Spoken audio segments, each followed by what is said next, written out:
আপনারা দেখছেন news now, খবরের নতুন ভাষা। বন্ধ নেই সীমান্ত অনুপ্রবেশ। সোনামুড়া এলাকায় ফের অবৈধ অনুপ্রবেশের ঘটনায় 2 ব্যক্তিকে আটক করেছে পুলিশ। দুর্গাপুর এলাকা থেকে গ্রেপ্তার করা হয় এক বাংলাদেশি নাগরিক ও এক ভারতীয় দালালকে। ধৃতদের বিরুদ্ধে 2025 সালের ইমিগ্রেশন অ্যান্ড ফরেনার্স আইন এবং 2023 সালের ভারতীয় ন্যায় সংহিতার সংশ্লিষ্ট ধারায় রুজু করা হয়েছে মামলা।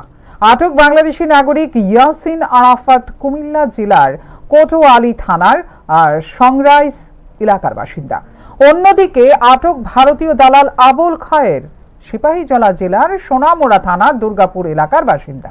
সীমান্ত পেরিয়ে অবৈধভাবে ভারতে প্রবেশের উদ্দেশ্যে ওই বাংলাদেশি যুবককে সহযোগিতা করছিলেন স্থানীয় দালাল। ঘটনা তদন্ত শুরু হয়েছে এবং এর সঙ্গে আরো কেউ জড়িত রয়েছে কিনা তা খতিয়ে দেখা হচ্ছে বলে জানিয়েছে পুলিশ।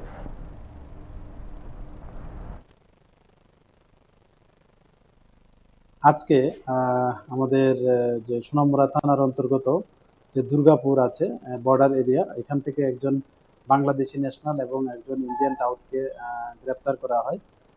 যিনি বাংলাদেশে যে নাগরিক, ওনার নাম হলো ইয়াসিন আরাফাত, বয়স 19, পিতা মৃত মাসুক মিয়া, আর ওনার গ্রামের নাম সংরিজ, যা কোতোয়ালী থানার অন্তর্গত, জেলা কুমিল্লা, বাংলাদেশ। এবং অন্যজন যিনি ইন্ডিয়ান টাউট, যিনি ওনাকে বিভিন্ন থাকতে সাহায্য করেছেন এবং আশ্রয় দিয়েছিলেন, ওনার নাম হলো আবুল খায়ের, পিতার নাম তাহের মিয়া, দুর্গাপুর ওয়ার্ড নাম্বার 2, আমাদের সোনামুড়া থানার অন্তর্গত।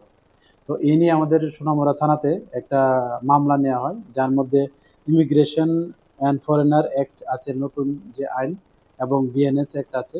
তো আমরা আগামীকালকে ওনাদেরকে মহামান্য আদালতে প্রেরণ করব। এখন আমাদের যে সোনামুড়া থানার পুলিশের টিম ওনাদেরকে জিজ্ঞাসাবাদ চালিয়ে যাচ্ছে এবং ওনাদের কাছ থেকে এখন পর্যন্ত অনেক তথ্য পাওয়া গেছে, যারা এইসব বেআইনি কাজের সঙ্গে যুক্ত আছেন বলে তারা বলেছে। তো এইগুলি আমরা সত্যতা যাচাই করে আমরা অবশ্যই তাদের এগেনস্টে আইনত ব্যবস্থা নেব। Thank you.